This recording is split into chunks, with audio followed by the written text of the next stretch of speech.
When you live alone, silence becomes something like wallpaper. You don't notice it until it changes, until it shifts. I moved into this old Georgian flat in Bath last spring. Place was a steal, even if it was drafty and smelled like antique wood and iron. But I was okay with that. I was chasing quiet, solitude. I had just left London, and frankly, I needed to disappear for a while. The only thing in the flat when I moved in was an old mirror, floor length in a wooden frame, carved in this gothic floral pattern. It looked like something out of a Victorian seance. The landlord said it came from an estate sale down the road. The previous owner had died alone in their manor, and the family sold off everything. But the mirror wasn't in the ad. It wasn't in the photos either. Then my friend called me on the phone and we had a conversation.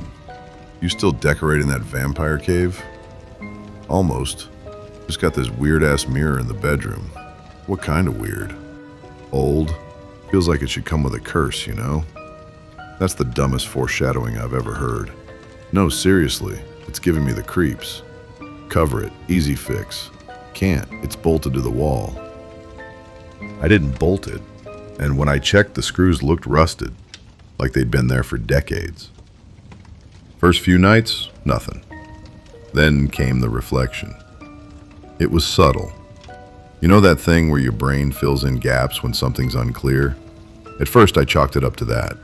I'd glance up and swear my reflection was standing slightly behind where I actually was, off by just an inch, like it was mimicking me, not reflecting. Then, on night 4, I turned off the light, and the mirror didn't go dark. My room was pitch black, but in the glass I could see everything, including someone sitting on the edge of my bed. I turned on the light. No one there. I looked back, and the mirror caught up. It snapped into real time, like a skipped frame. I asked, "What are you?" Reflection, smiling faintly. "I'm you, but better at hiding." I don't remember falling asleep, but I woke up at 4:12 a.m. The mirror was fogged, like someone had breathed on it. The words were written in the condensation. "Don't turn around." Naturally, I did. Nothing. But the next day, I started hearing footsteps in the hallway. Soft ones, slippered. They'd stop when I looked out, but I knew I wasn't alone. I even called the landlord. Landlord. The mirror? That wasn't supposed to be left. Me. Then why is it bolted to the wall? Landlord. Pause. That flat belonged to a widow. She was seen less and less after her husband passed. Last time anyone saw her, she was standing in front of the mirror for hours. She refused to eat. Said the reflection showed her a better version of life, one without grief. Me. What happened to her? Landlord. We don't know. The door was locked from the inside.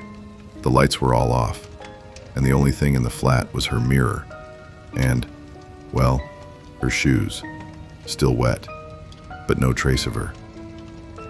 I didn't sleep that night. Around 2 a.m., I watched my reflection stand up while I sat perfectly still. It reached out and touched the other side of the glass. The surface rippled. I heard this soft voice from inside. Trade? I posted a thread in a private paranormal subreddit. Me. Has anyone heard of a mirror offering a trade? User Glasswatcher. Don't respond to it. It's an echo construct. Once you say yes, it starts to overwrite you. It mimics you until it doesn't need you anymore. User Venom Custodian. Check your camera. Is your reflection moving on its own? That's the first stage. Me. It already has. The next night, I woke up to hear breathing on the glass from the inside. My reflection was crouched in the corner of the mirror, twitching. Its smile was wider than mine could ever be.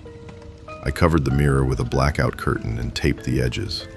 That same night, I found handprints on the inside of my windows, from the second floor. My neighbor saw me and asked me, "Him, did you buy that mirror?" Me, It came with the flat. Him. You need to burn it. I lived in that unit 10 years ago. Same mirror, different shape. It changes to match you. Me. What happened to you? Him. I moved out when I realized my girlfriend had been dead for 3 weeks, but I still talk to her every night in the reflection. I didn't burn the mirror. I did better. I moved it to a locked storage unit in Swindon, miles away. Double padlocked, climate controlled, cameras inside. That was 3 months ago. And here's the thing. The camera in that unit keeps sending me motion alerts. Every night, 3:16 a.m., the mirror's cover slips off and something presses against the glass. It's me, but I haven't worn that shirt in years.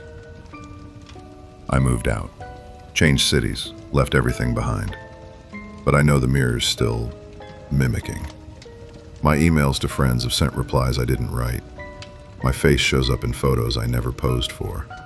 Even this story, if you're hearing it, it means I'm still fighting to be the one on this side. So if you ever see me, check my reflection first. This file has been sealed. Subscribe for more stories to come. And don't forget to like, comment, and share if this one stayed with you.